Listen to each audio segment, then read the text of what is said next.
माझं पहिल्या दिवशीचं प्रश्नाचं मत आहे की अमोल कीर्तीकर पराभूत झालेले नाहीत, त्यांना पराभूत केलं गेलं आहे.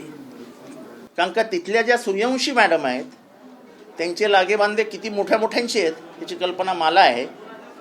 देशभरातले इलेक्शन्सबद्दल जो संशय व्यक्त होता की EVM मॅनेज होत नाहीत, होतात, अखेरीस स्वतः आरोच्याच हातनं हे सिद्ध झालं की EVM मॅनेज होतात.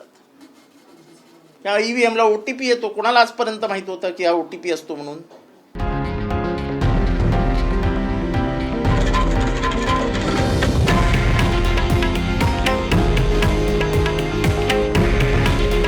हे आहे देशातील नंबर 1 न्यूज नेटवर्क आणि आपण पाहत आहात TV9 मराठी. काळजी तुमची, हित महाराष्ट्राचं.